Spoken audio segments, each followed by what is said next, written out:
নমস্কার বন্ধুরা, মুনিয়ার রন্ধনশৈলী চ্যানেলে আপনাদের সবাইকে স্বাগত। আশা করি আপনারা সবাই খুব ভালো আছেন। প্রথম পাতে শাক খাওয়ার রীতি কিন্তু আমাদের সেই প্রাচীন কাল থেকে। আর শাক খেলে যে কত কিছু উপকার হয় সেটা এখন আর কাউকে না বললেও হয়। ঢেঁকি শাক, পাট শাক, নোটে শাক, কলমি শাক, পুঁই শাক, কুমড়ো শাক, লাউ শাক, আরো কত রকমের শাক পাওয়া যায়। আর এই প্রতিটা শাকই কিন্তু নানা রকম ভাবে রান্না করা যায়। তবে আজকে আমি তৈরি করব মসুর ডালের বড়া দিয়ে কলমি শাক, আর যেটা গরম ভাতের সঙ্গে প্রথম পাতে খেতে কিন্তু দারুণ লাগে। আর শুধু ভাত দিয়েই নয়, রুটি দিয়েও খেতে কিন্তু এটা মন্দ লাগে না। আসুন তাহলে জেনে নিই রেসিপিটা। এখানে আমি হাফ কাপ মসুর ডাল নিয়েছিলাম, ভিজিয়ে রেখে তারপর জল ঝরিয়ে এটাকে পেস্ট করে নিয়েছি। আর পেস্ট করার সময় এর মধ্যে 2টো কাঁচা লঙ্কা দিয়েছিলাম, তবে খুব মিহি পেস্ট কিন্তু আমি করিনি। ডাল বাটাটা কিন্তু বেশ শুকনো শুকনোই হবে। এর মধ্যে আমি কেবলমাত্র 1 চামচ জল দিয়ে এটাকে পেস্ট করে নিয়েছি। একটা বড় পেঁয়াজ আমি খুব ছোট ছোট করে কেটে নিয়েছি, তার 4 ভাগের 1 ভাগ এখন আমি ডাল বাটার মধ্যে দিয়ে দিলাম। এখন এই ডাল বাটার মধ্যে দিয়ে দিচ্ছি পরিমাণ মতো নুন। বড়াগুলো যাতে নরম হয় সেই জন্য এখানে আমি দিয়ে দিচ্ছি 2 পিঞ্চ বেকিং সোডা। এখন এই ডাল বাটার মধ্যে দিয়ে দিচ্ছি 1/4 চা চামচ হলুদ গুঁড়ো। Now time to mix mix mix. দেখুন বন্ধুরা, এখানে ডাল বড়া মিশ্রণটা রেডি হয়ে গেছে। চলুন এবার চটপট করে বড়াগুলো ভেজে ফেলি। এখন বড়াগুলো ভাজবো বলে কড়াতে সর্ষের তেল দিয়ে দিলাম 1.5 টেবিল চামচ।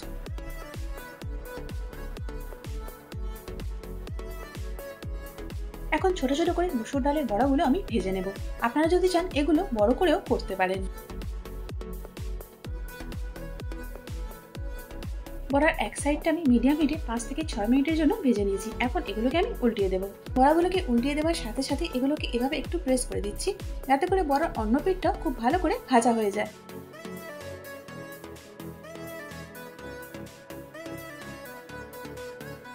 বড়াগুলো ভাজার শুরুতেই তেলটা আমি বেশ কম দিয়েছিলাম, সেই জন্য এখানে আমি দিয়ে দিলাম আরো 1 টেবিল চামচের মতো তেল। বড়াগুলোর অন্য দিকটাও ভাজা হয়ে গেছে। এবার এগুলোকে উল্টে পাল্টে খুব ভালো করে ভেজে নেব। দেখুন বন্ধুরা, এখানে মসুর ডালের বড়াগুলো ভাজা হয়ে গেছে। এবার এগুলোকে আমি তুলে নেব। শাকটা ভাজার জন্য এখন কড়াতে দিয়ে দিচ্ছি 4 টেবিল চামচ সর্ষের তেল। এখন ফোড়নের জন্য এখানে দিয়ে দিচ্ছি 1 চা চামচ কালো জিরে, আর তার সাথে দিয়ে দিচ্ছি একটা গোটা শুকনো লঙ্কা। এখন এই ফোড়নটাকে কয়েক সেকেন্ডসের জন্য একটুখানি নেড়ে নেব।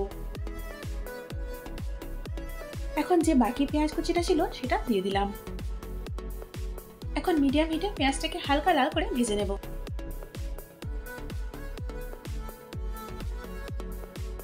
এখানে আমি 1 আঁটি কলমি শাককে ভালো করে ধুয়ে ছোট ছোট করে কেটে নিয়েছি। এখন সেটা দিয়ে দিলাম।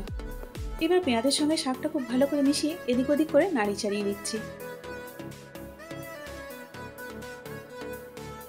যেহেতু শাকের মধ্যে খুব বেশি হলুদ দেওয়া হয় না, সেই জন্য এখানে আমি 1/4 চামচের থেকে একটু বেশি হলুদ দিয়ে দিলাম। এখন এই হলুদ গুঁড়োটা শাকের সঙ্গে খুব ভালো করে মিশিয়ে দেব।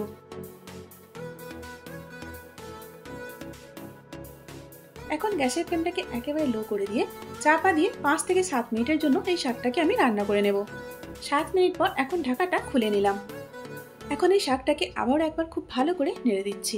বন্ধুরা, আপনারা নিশ্চয়ই লক্ষ্য করেছেন যে এখনো পর্যন্ত শাকের মধ্যে আমি কিন্তু একটুও নুন দিইনি। আর দেখুন, নুন ছাড়াই শাকটা কিন্তু সেদ্ধ হওয়ার পর অনেকটা কমে গেছে। শুরুতে যদি নুনটা দিয়ে দিতাম তাহলে কিন্তু নুনটা বেশি হয়ে যেত, কারণ বোঝা যায় না যে শাকটার পরিমাণটা কতটা কমবে। এবার দিয়ে দিচ্ছি পরিমাণ মতো নুন।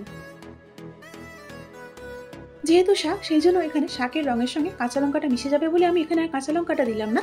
ঝালের জন্য দিয়ে দিলাম 1/2 চা চামচ গুঁড়ো লঙ্কা। আপনারা চাইলে এর পরিবর্তে কাঁচা লঙ্কাটা দিতে পারেন। এখন গুঁড়ো লঙ্কা এবং নুনটা শাকের সঙ্গে খুব ভালো করে মিশিয়ে নিচ্ছি। এখন শাকগুলো সাইডে ছড়িয়ে দিয়ে মাঝখানটা একটুখানি ফাঁকা করে নিলাম।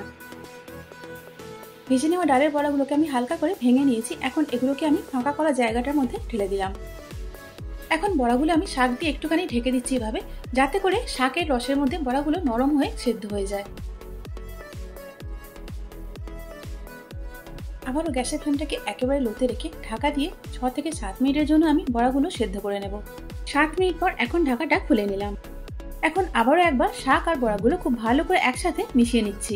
কলমি শাক রান্না করার সময় দেখবেন অনেকটা জল বেরোয়, আর রান্না করার পরও বেশ রসা রসাই থাকে। তবে দেখুন বন্ধুরা, আমি যেরকম ভাবে রান্না করলাম তাতে কিন্তু এর মধ্যে একটুও জল অবশিষ্ট নেই। আপনারা একবার এভাবে অবশ্যই করে দেখবেন বন্ধুরা, গরম ভাতের সঙ্গে খেতে কিন্তু দারুণ লাগবে। আর এর মধ্যেই কিন্তু আমি আপনাদের বড়াগুলো ভেঙে দেখিয়ে দিলাম যে বড়াগুলো কিন্তু সুন্দরভাবে সেদ্ধ হয়ে গেছে। ব্যাস, এখানে আর সেরকম কিছু করার নেই। এবার মিডিয়াম হিটে এটাকে আমি আরেকটু শুকনো করে নেব, আর তাহলেই তৈরি হয়ে যাবে আমাদের মসুর ডালের বড়া দিয়ে কলমি শাক ভাজা। আর যেটা গরম ভাতের সঙ্গে খেতে আহা অপূর্ব লাগে। দেখুন বন্ধুরা, এখানে শাক ভাজাটা গরম ভাতের সঙ্গে খাবার জন্য কিন্তু একেবারেই তৈরি হয়ে গেছে।